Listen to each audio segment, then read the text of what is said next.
Between 1979, I think, and 1984, Pope John Paul II gave 129 lectures on the theology of the body. And that's pretty much the last time I'm going to mention the papacy, unless the screen cuts out on me again, in which case I may invoke something. But it was an attempt to explain, in his words, the way in which the human body explained God and revealed God.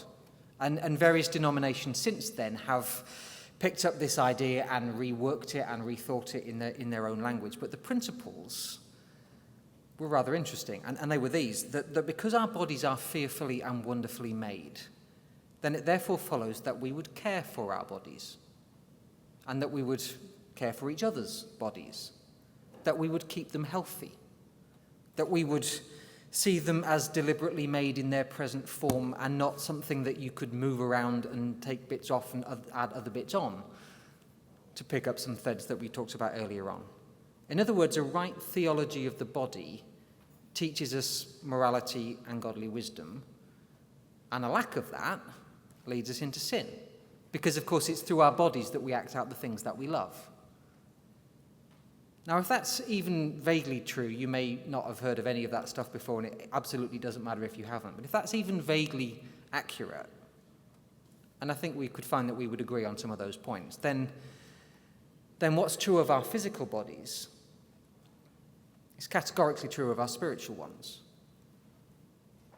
Our spiritual body, which was also fearfully and wonderfully made, which was knit together when the Lord was in the womb of the grave. And therefore a right theology of the ecclesial body leads us towards morality and godly wisdom, surely.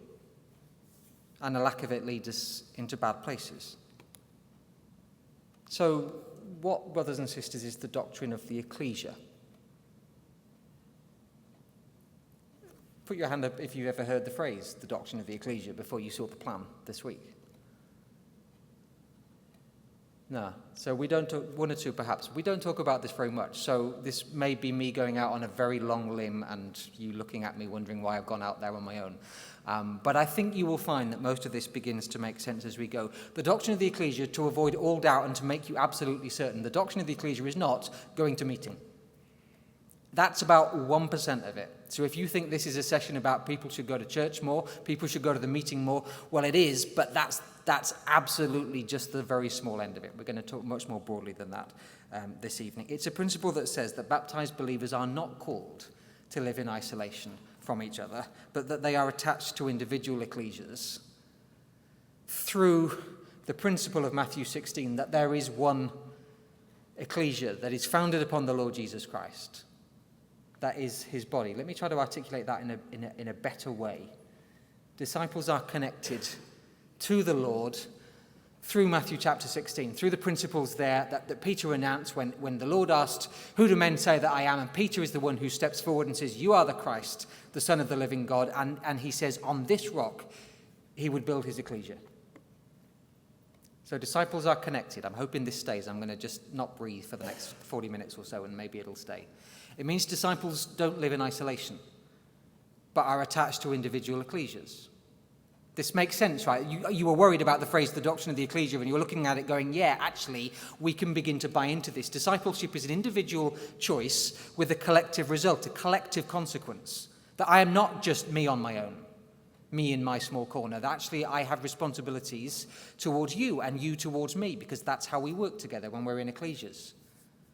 There is a geographical element to the doctrine of the ecclesia, that groups of disciples form ecclesias in different locations around the world. That disciples, when they gather together, have some sort of special identity that they don't have at the Rotary Club or the baseball club or the golf club. There is something different about this, and the lives of disciples are shaped by local ecclesias because brothers and sisters are accountable to each other. You know that stuff. That's not a surprise. We may not have used this language before, but this stuff is not a surprise. And also, local shepherds, elders, arranging brothers, you will have different terminology, you might use different words, are entrusted with the spiritual welfare of the disciples in that particular place. That begins to make sense, doesn't it? We're used to that kind of language, even though we might not have been used to the title. It's something which is anticipated in your Old Testament. You know it's coming. I've been banging this drum a little bit today about the idea that these threads begin to become visible when we start to look at certain pictures in Scripture, and then it gets bigger and bigger. Well, creation has this, doesn't it? When God forms the man and says it's not good for him to be alone. And Eve is given to him as a picture of the bride to come. It's there in the book of Exodus. I chose you as a kingdom of priests and a holy nation. I didn't choose you individually to come and be my individual disciples. I chose you to be a people. It's there in the book of Leviticus, where the laws are about individual worship and devotion, yes, but also collective worship and devotion. It's there in the book of Numbers, which Stephen, in his Acts speech, describes as the Ecclesia in the wilderness. There was collective responsibility for each other there.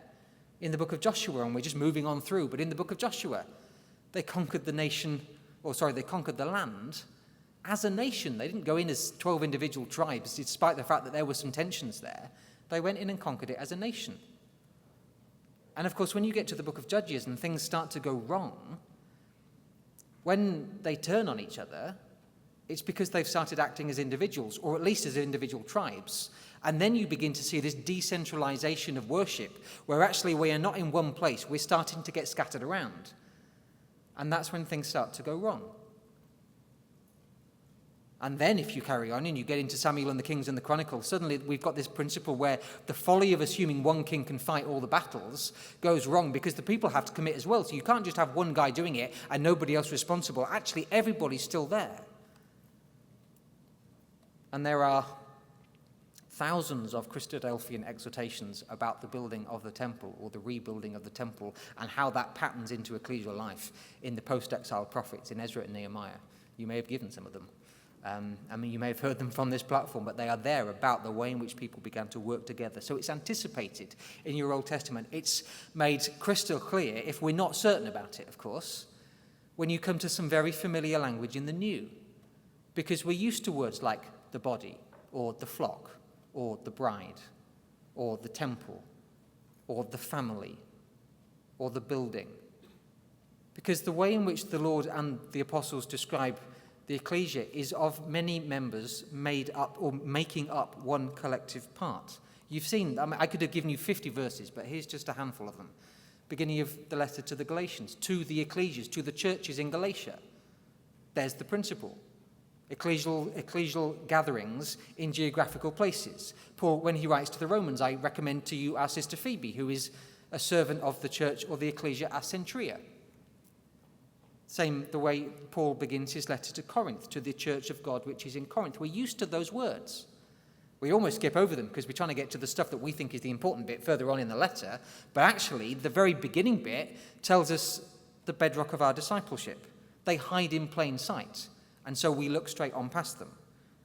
And I wonder too, whether in looking straight on past them, we've maybe not always drawn the right conclusions from them, which is what we may get into just in a moment or so. The local ecclesia that you belong to, my brothers and sisters, is the family on earth that was instituted to give shape to your discipleship and mine to mine. That's the principle on which we worship. It's not a haven for extroverts. It's not a carpooling service. It's not a place where you can feed students, although that's extremely welcome. Thank you very much. It's not a service provider where you choose your church like you choose your coffee. There is something bigger happening here. Even though and I keep coming back to my theme for the week, this multi-choice, multi-optional world that we seem to be in is telling us things altogether different. That's why Paul, over and over and over and over again, when he writes to Corinth, says, when you come together as a church, he's making sure that you cannot miss the point he is trying to make. In fact, when you look at the Corinthian letter, there's an awful lot of it that talks about the way in which the ecclesia functions. You know these verses as well. We don't often, though, hang 1 Corinthians 13 on this hook, do we? And yet I would suggest to you, which is British speak for saying, I think it's absolutely cast iron, guaranteed, nailed on, I would suggest to you that if 1 Corinthians 12 is about the ecclesia, the body is one with many members, and if chapter 14 is about the ecclesia, let all these things be done for building up the ecclesia, then I guarantee you that chapter 13 is telling us the same thing. It's not a chapter about marriage, it's a chapter about love between us. And if you don't have it, then you're nothing. Love is patient and kind and generous and all those other attributes. Show them to your spouse, yes, please. But show them to your brothers and sisters, because that's really the context. But, what I think is, however you choose to describe it, I think the doctrine of the Ecclesia has a bit of an image problem in 2025.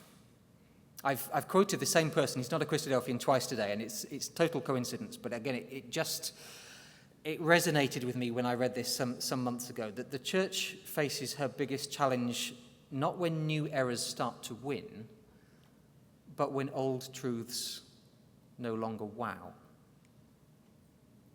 Not when new errors start to win, but when old truths no longer wow. I don't think that means we have to dress in 19th century outfits. I don't think that means that the only things we should read are Christadelphian works prior to 1900, although you should, and they're immensely valuable, don't misunderstand me.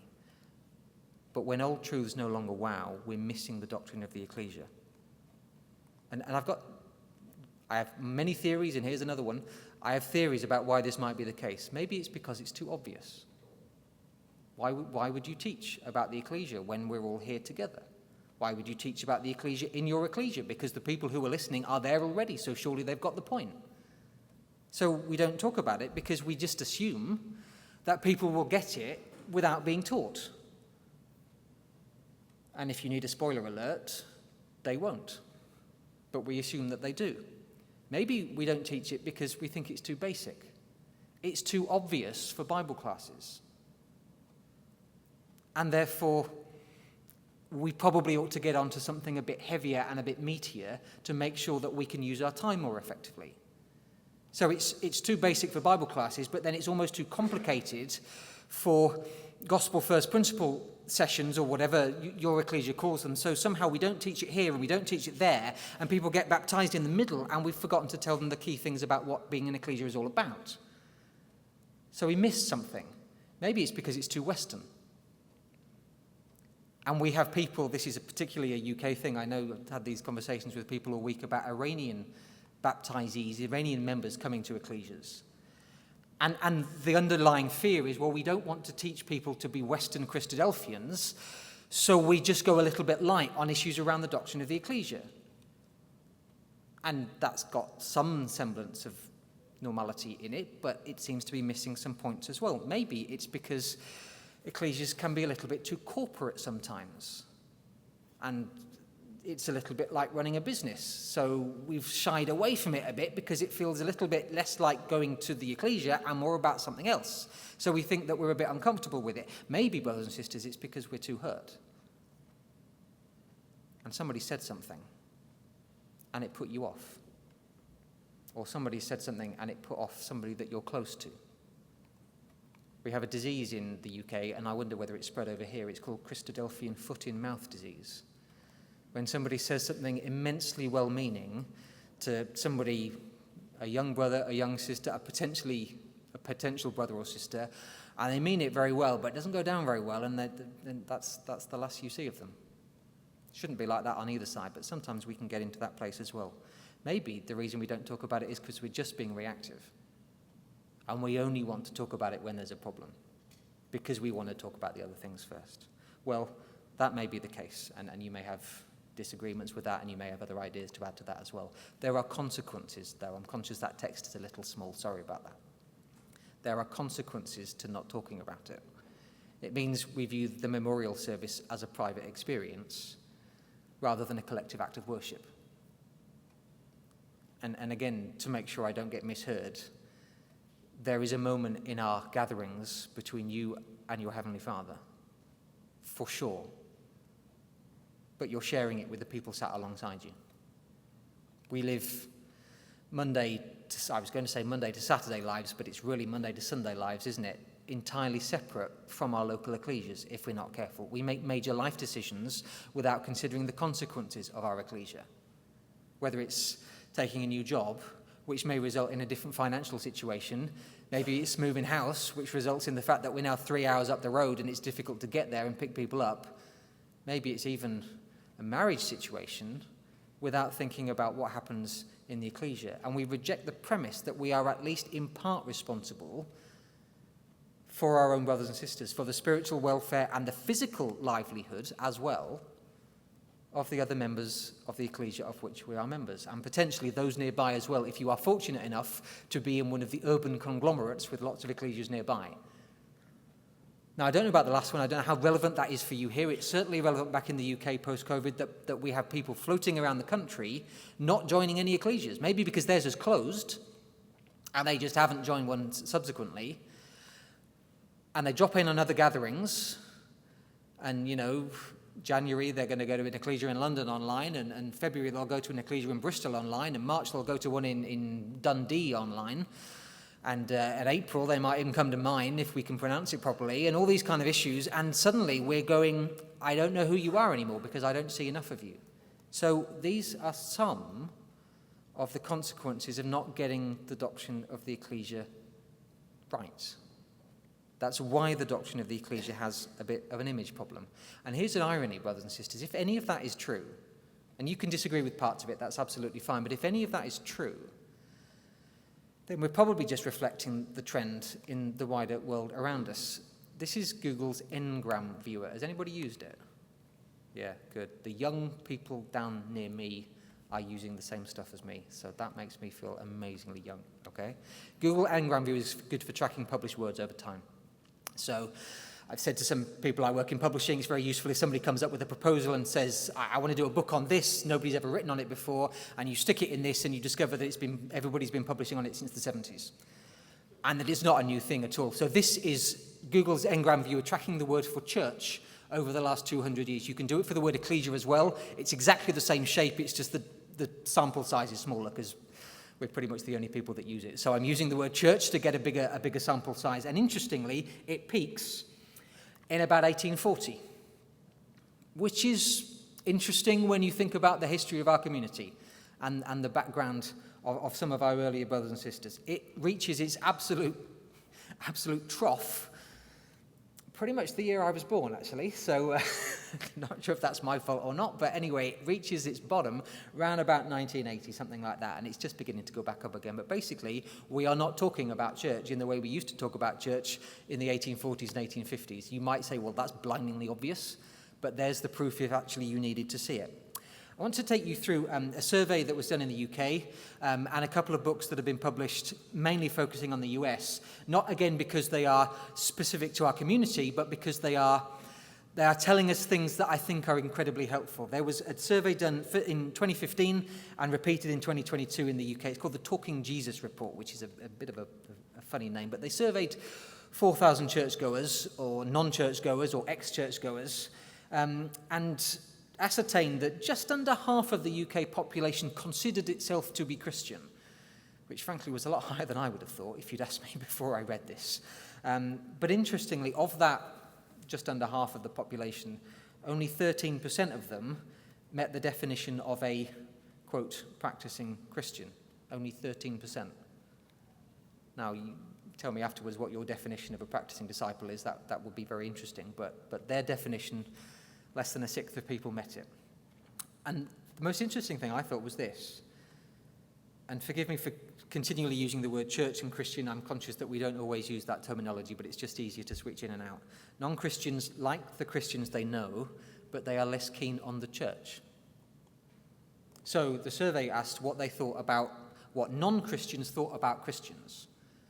And it was pretty good. They thought they were caring, they thought they were friendly, they thought they were fairly funny people.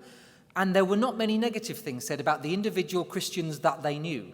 That they were not very hypocritical, not naive, not narrow-minded, not particularly hurtful. You can see the orange thing up there. You might be able to in just a second if it comes back. There we are. That's how non-Christians described Christians that they knew. When it came to what they thought about the church, the orange ones have gone all the way over here.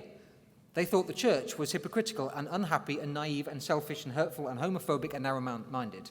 Now, put some of those words through a filter because we can understand why they might have thought it. But isn't it interesting that it's a lot easier to relate to an individual disciple than it is to the Ecclesia?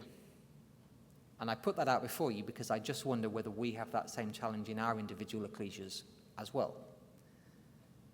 When asked where they would go to find out about the Christian faith, well, I would have bet my house, my kids, and probably your house and your kids on it as well, that the top result was Google. But interestingly, barely a fifth of them said that the way they would find out about the faith was to go and find a local church. There are an awful lot of other options first before you actually go in the door. I suspect that has also manifested itself in the number of people that we've seen coming in through our doors. Because I would probably Google somebody before I went and looked them in the eye, and you perhaps would do as well.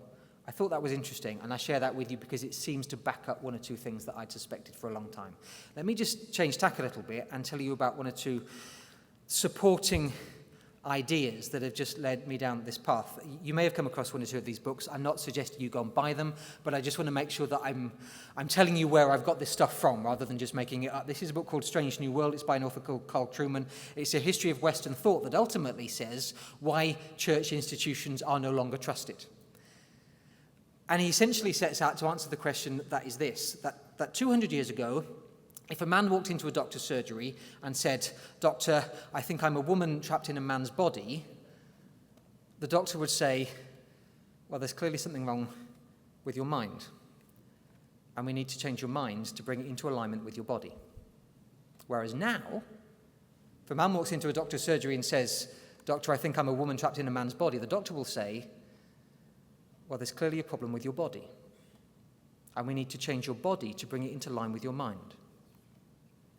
And things have completely shifted. So what Trueman sets out to do is try to unpack, in pretty complicated language, by the way, so health warning if you do go and dig this out, this notion of expressive individualism, where I am true to myself, rather than accepting the theology of the body that I began by trying to outline when we began. And he talks about this politicization, it's a phrase that I can't even say, and I've repeated it, politicization of self-expression. In other words, how legal frameworks in the US, in Canada, in Australia, in the UK, in France, in Germany, and other Western-facing countries are being set up to support the individual at the expense of families and schools and institutions such as the church. Which I find extremely fascinating, because if your ecclesial world looks like my ecclesial world, you're seeing some of those similar things as well. Second book is a book called Nunverts. Anybody read this? It's a US publication. Anybody heard of it? You've heard of the nuns. Right. When I talk about this in the UK, I got some very odd looks and I had to spell out the word nun. So if you are listening on an audio and you can't see the screen, this is N-O-N-E-S and not the Catholic variety. 59 million Americans identifying as having no religion. Okay. What this author does is he talks a little bit further about the nunverts. The next stage down, 41 million Americans at the last census who were brought up as Christian but now claim no religion. In other words, people that, as it were in the building and chose to leave. And he charts the trajectory pretty much since 1945. And the reason I share this with you is because I find this absolutely fascinating, that in the early part of the Cold War, let's say from 1945 to the early 60s, when the Cold War was perhaps at its height, well, communism was associated with atheism. Therefore, it made sense to have some kind of veneer of religion about you, because if you did not look like you were a religious person, you were accused of being a communist. Because being a communist meant that you were from Russia, and therefore you were an atheist, and therefore you were not to be trusted. So 1940s, 1950s, beginning of the 1960s, you looked religious even if you weren't. Then time rolled on, and the Cultural Revolution began in the 60s and 70s, and there was a leftward drift away from organized religion. I'm obviously not talking about within our community, although there may have been some overlap, but it's just useful to paint these bigger pictures before we drill into where we are. When you get to the end of the Cold War, at the beginning of the 90s, well, it's not so dangerous now to be non-religious, because the issue of communism no longer exists in the way that it did in the 40s and the 50s. So things begin to shift. And then you get 9/11, when we've got a fundamentalist religion doing horrible things. So we want to move further away from institutions and further away from the notion of this great big church telling people what to do, or this great big religion telling people what to do. So things just begin to leak out again at the bottom. And then we get to the communication revolution of the 2000s, where it's much, much easier, as we've been saying over and over again in the last couple of days, to find community or identity away from, or pretty much any physical gathering, but certainly away from public religion. And then to tie a bow in the whole thing and stick a cherry on the top, you have COVID, which rubber stamps, and that's a horrible, twisted, three-dimensional metaphor, rubber stamps the separation of church and discipleship completely. And again, that's not our community, brothers and sisters, but it's the wider world in which we're vaguely familiar. And we've gone in 70, 80 years from a place where it was entirely reasonable to be outwardly faithful in some form to not being so at all. And we find ourselves in a tricky place. Final book, and then we'll just get on to some conclusions. Anybody come across The Great De-Churching? Published, I think, in 2023. Published in America. In fact, I got it in the UK, means that I must have some kind of connections here. They made a survey, essentially. It was a massive data analysis to explore why so many people had stopped attending church in the United States. And the core phrase that they kept coming back to is, we are currently in the largest and fastest religious shift in the history of our country. Does that make sense? Is that familiar, that phrase or that notion? I've talked about church going with people several times in the last couple of days. What they defined church going as was people who used to go more than once a month and now go less than once a year. So I don't know whether we would get on board with that as a concept of ecclesial attendance, but that was the way they defined it. And they built profiles of people who they described as being de-churched, and they tried to work out why people left and why they might come back. And they found this, that very large numbers still agreed with Orthodox church teaching, that issues of personal trauma and abuse were not massive causes of people leaving. Of course they exist. They tend to get a lot of media attention when they happen, but they are not the most common cause of people leaving. The two key drivers of what they described as de-churching were, number one, people floating away slowly, and then number two, COVID blowing the world upside down and everybody's habits changing very quickly.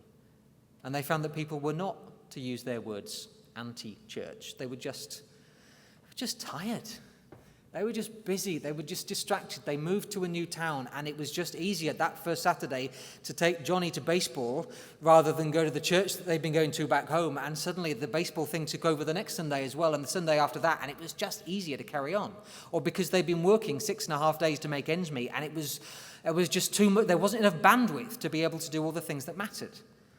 And so people were not walking away because they were no longer, quote, religious, unquote. They were walking away because they were just exhausted. Does any of that seem familiar to you? Do you see people leaving your ecclesias, brothers and sisters, not because they categorically disagree with our beliefs, but because there's just other stuff. There's just other noise. There's just too many competing things for our attention all of the time. And we get to a point where we're trying to work out how to bring people back. The biggest need, they said, I'm quoting, this is not our terminology necessarily, the biggest need of the casually de-churched, which is not a great phrase, it must be said, but casually de-churched, is a healthy local church. Convert that into Christadelphian terminology, Christadelphian jargon for a second. Suddenly, in a world that has never been more connected, in a world that has never been more linked than it is now, the Ecclesia offers isolated men and women real, tangible, guaranteed connections. So what of our ecclesias? Well, here's the UK perspective. Because from around about 2015, we began to see a massive change in the UK in our ecclesial makeup, when multiple converts came from Iran, Iraq, a little bit from Afghanistan, Turkey, what I'm going to gently call Kurdistan, and hope nobody realizes if they listen to the audio that it's not a real country, but who came with some real challenges. People who had limited family ties to local ecclesias. In fact, no family ties to local ecclesias. People who came still building their understanding of ecclesial life. We baptized some brothers in the middle of 2020, in the ecclesia of which I was a member, who we didn't meet face-to-face until 2021 and who didn't walk in the door of the hall until 2022. Building discipleship from the ground up looks completely different in those circumstances. People with competing priorities. Because we had brothers with their wives back home. We have brothers. You have brothers with their wives back home in Iran, with a price sometimes on their heads, with their kids probably back home desperate to come over and unable to get their papers to do so because the government dragged its feet for at least 2 years to make it as impossible as they could to get people over here. People who were randomly moved around without any warning. One of the things, and it's in Brian Wilson's book on sects and society from 90s, the 60s, is it the 70s? Some of us will know about it. And one of the things he picks up on as the strength of the Christadelphian community is the way in which we are so interlinked. The way in which people know that, if they drive 3 hours from here and turn up in a town where there's a brother or sister, they can pick up the phone and that brother or sister will say, come around for dinner. My grandfather, who was not a Christadelphian and frankly couldn't stand Christadelphians, was absolutely disgusted because he was British and he had a private world that he liked to guard, was disgusted that I could drive and my mum could drive us to a different part of the country and we would just, in his words, drop in on people we'd never met. Couldn't believe that we would do stuff like that. Considered it rude. Considered it something the British would not do. So thank you very much for your hospitality this week, by the way. It's nice to break the mold. We had one of our best translators at my previous Ecclesia, who frankly kept a lot of the Ecclesia functioning because of his ability to speak such great English and Farsi, moved to Glasgow. And we found out the day that he moved. Or we find out that so-and-so's being moved tonight and his baptism interview was tomorrow. Or we find out that so-and-so's Home Office interview has come back negative and he's going to be deported, and therefore teaching him about family life suddenly takes on a whole new meaning. There are dozens and dozens and dozens of examples like that, and there are better people actually than me to tell you the stories. But the ecclesias began to shift, and began to shift quite dramatically, not just in terms of the numbers that came, but because of people whose background was extremely different from the ecclesial background that you have if you grew up as a Christadelphian, if you've been one since you were born pretty much, or if you've been in the community and you've been connected with it since you were born, you know how we do stuff. You know when we stand up for hymns. You know where the cups are kept in the ecclesial hall. You know the way in which the washing up is done. You know what happens when the voluntary stops. All the small stuff that isn't important, but until you've seen it, you don't know how it works. The idea that actually what we don't do the instant the meeting is finished is go back to work, but that we stay around and we might even have a meal together. It's a different kind of world if you've never had that before. That's before you get to the language barrier. It's before you get to the fact that the translator's online, and in order to find out what somebody's saying, you have to go across and ask the translator in Turkey whether she would just repeat that word back to me again, or trust an app which may or may not translate it properly. So that was one part of the problem, and that was, as I say, specific to us. You will have similar circumstances, I think. From 2020, of course, COVID blew a hole in everything that we were doing, and the geographical nature of our gatherings became something completely different. Because if the doctrine of the Ecclesia says anything, it says that ecclesias gather in specific places. The Washington Ecclesia gathers in Washington. Well, it doesn't actually, does. That's a bad example. Where does the Washington Ecclesia gather? The Cleckheaton Ecclesia gathers in Cleckheaton, even if nobody knows where it is when they're from America. But we know what that means. And suddenly, through COVID, through Zoom meetings, everything looks different. And the geographical nature of it completely turns upside down. How do you get more fellowship rather than less when you're talking to somebody through Zoom? How does the work of ecclesial eldership get harder when you see 50% of the ecclesia on a Sunday in person and the other 50% aren't there? So your time as an ecclesial elder, which is already pretty stretched because it's not an easy job to do, and Paul tells us in the letters that it's not, suddenly takes on another dimension because you've got to talk to the people who aren't there either. What happens if somebody in your ecclesia says, you know what, I could come, but as an ecclesia in South Africa that does really good exhortations and I like the music, and I'm going to go there instead.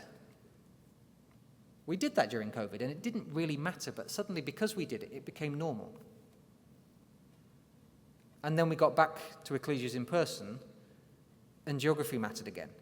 There are challenges there, not just because there are some unique challenges to particular places, but because this is about how we apply the doctrine of the Ecclesia in our world in very challenging situations. How do we care for the lonely and nurture those who don't have transport, who might be looking forward to Sunday morning as the highlight of their week, whilst we've got somebody else who says, I need to wait in for the Amazon delivery, and so I'll go on Zoom this week. Real life scenario, and you may have heard of it as well. You may have been that person. Sometimes you have to wait at home for the Amazon delivery, but there are challenges, right? There's a huge emphasis, isn't there, particularly in the Old Testament, on physical ritual. The law is a physical process. Keep talking about circumcision today. Circumcision was a physical process. Sacrifices were physical things. Going to the tabernacle was a physical journey. You had to do it in person, whether it was clothing or food or sacrifices. And our danger is spiritualizing so many things that we get ourselves completely lost. When we say, the church is not the building, who said the church is not the building? That's a very Christadelphian thing. I've said it before. Somebody else must have said it. The church is not the building. What we really meant, and what I really meant, was the church is not that building. And I was pointing at another denomination. Right? If you are saying in any circumstances that the church is not the building, then we're missing a word. Because the church is the people. The church is the gathered people. It's not just that we go to a particular place, it's that we go to a particular place together to do what's most important to us. That's why teachers were so concerned during the pandemic about kids missing school. Because not being there in person inhibited their growth and their development. That's why going to a live sporting event is different from watching the Super Bowl at home. That's why I spend a little more money than I probably should going to Anfield to watch Liverpool play a couple of times a year, because there is nothing like being there. It's not the same as being at home watching it on TV. There is a line for Sky Sports in the UK, and they say it's only live once. And I have to tell that to my wife when she wants to watch something else on TV or wants us to go out for a walk. And I say, it's only live once, and she says, you'll get the result later. And I say, it's not the same thing, you don't understand. But it's really not the same thing as being there in person. Being here is different from listening to the audio. I understand that. I understand why people aren't here. That's why people buy tickets for live shows, even though it's frankly more comfortable and convenient to listen to the music back home. Certainly less grubby sometimes as well. Gathering with others, brothers and sisters, is a radical act of dissent against a world that rewards short-term thinking. And you and I live in a world that loves short-term thinking. And our challenge as brothers and sisters when we think through these issues is, how do we work on ourselves, on our family, on the members of our ecclesia that are just beginning to fall into some of these places, to make sure that the things that matter more than anything else. The question is not, and I'm not anti-Zoom, by the way. Zoom has brought people to the truth, it has kept people in contact, and it has kept families going as well. Gathering with others is really important, and if you can't do it, Zoom is okay. But the question is not whether to live in a tech age or not, because we do. And that's not going away. God be praised for the technology that allows us to do what we do. The question is whether we are going to fall asleep in an age where we really need to wake up. That's the challenge that we face as disciples. And the gospel feels like an alternative not to science, or not to high-mindedness, or not to the enlightenment that Benjamin Franklin came from when we were talking about that stuff earlier on today, but an antidote to despair, and an antidote to lethargy, an antidote to all the other things that people carry on their shoulders when they go through their lives. The local ecclesia teaches us this: to find continuity in a short-term world, to give of ourselves in a transactional age, to be accountable in a private age where we want to just pull the drawbridge up and talk to nobody else. It is a single provision for spiritual hunger in a multi-choice age. It's a place where you can build intimate friendships in a lonely age. And I'm not talking about Bible schools as dating agencies. I'm talking about this is what happens when the brother or sister who are on their own doesn't have anybody to turn to. This is what happens where the brother or sister who is same-sex attracted says, well, my ecclesia's not bothered about looking after me. I'm going to go and find solace in the arms of somebody who cares. And suddenly I get green lit on what I want to go and do. The ecclesia is the place where somebody in that situation gets love and support, so they don't go outside the boundaries that God has laid down. The ecclesia is the place to grow godly marriages in a hyper-sexualized age. It's a place where we can care for people in an anxious age. It's a place where we can teach people about sin in a guilt-free age. I don't know if I would lead with that one, but it's a place where we teach some of the fundamentals about what God has said about us. It's a place where we show open-handedness in a world of increasing scarcity. Principle that we will come back to in some of our studies this week, this notion of being open-handed. Reach out your hand to your brother. Ecclesia teaches us the wisdom of embodied community in an ethereal age. In other words, the value of being physically with somebody. The idea that I look at you when we're singing a hymn and I realize that you're crying. And I realize that that's because that was the hymn that you sung at your mother's funeral. And I wouldn't have seen that online. The idea that I look you in the eye when we finish the meeting and suddenly we form a relationship that we wouldn't have formed in any other circumstance because we were right there in the room together. I'm going to say again, God be praised for technology, with the exception of the wire that's connecting my slides. But God be praised for technology. It's a wonderful thing. But the doctrine of the Ecclesia says we are better when we are working together. I've thrown, conscious of the clock, and I'm conscious you've had a very long day, thrown an awful lot of non-Christadelphian things at you, and I want to emphasize again, that's not because I think that's the solution. It's more because I think those are some of the starting points for conversations about our own ecclesias and our own broader communities in this particular part of the world. But I think it comes down to our priorities. Because I sit there, and I thought about this as I was on the plane on the way over, and thinking, well, I need to work. And work is a godly thing, so I need to work, okay? And I'd like a house in a decent location, and, maybe I want pets as well, and my kids like cats, so that's going to happen. And I probably want a holiday in any one particular year, and if I'm fortunate, I might like 2 holidays in a particular year, and I certainly want a social calendar, so I'm going to have meals and go out for meals, and maybe we'll go to some football matches or a music concert or something like that, and I need to go to the meeting. And suddenly I've set up my entire existence to make sure that the top 7 or 8 things on that list get ticked off, and the one at the bottom is the optional add-on extra if I have time. So if I need to work on Sundays, the Ecclesia loses out. And if I go to a football match on Sundays, the Ecclesia loses out. And if the dog can't be left at home on Sundays, the Ecclesia loses out. Or the Amazon delivery comes, same principle. Or if I'm away on holiday for a fortnight, I'm not serving at my Ecclesia, which is entirely reasonable because people do go away. I'm not knocking this, but again, we have set up our entire existences in the Western world to make sure that God gets the very last thing we give him rather than the first. That I've ticked off everything else. Holiday, yes. Job, yes. Holiday, again, yes. Pets, yes. Maybe another holiday just to make sure, yes. And nothing else is left. Oh, and Lord, I'll give you whatever's left at the end of the day. You can have 25 seconds. We structure our entire lives to make sure the doctrine of the Ecclesia gets the very least of our time rather than the very most of our time. And if you think I'm being accusational about any one person, I'm telling this to me, because every single thing that I've said in the last 10 minutes is about me. And I'm just letting you listen in on some of my challenges.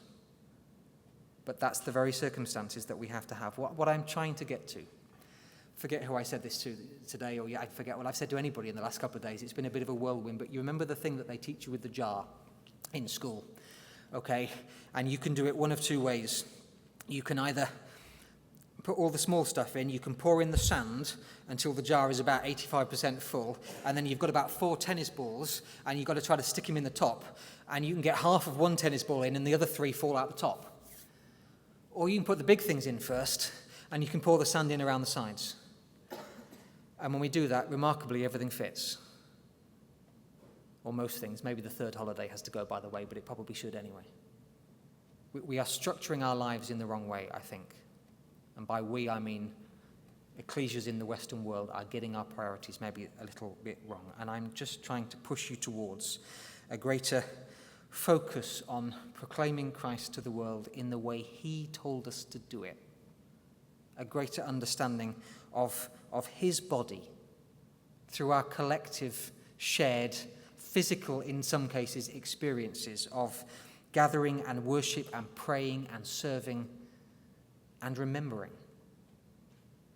Paul says to the Corinthians in 1 Corinthians 14, it's down in verse 24, just just read it to you. He says, if an unbeliever or an outsider enters, he is convicted of all, he is called to account by all, the secrets of his heart are disclosed, and so, falling on his face, he will worship God and declare that God is really among you. Let's rediscover the high calling of ecclesial life.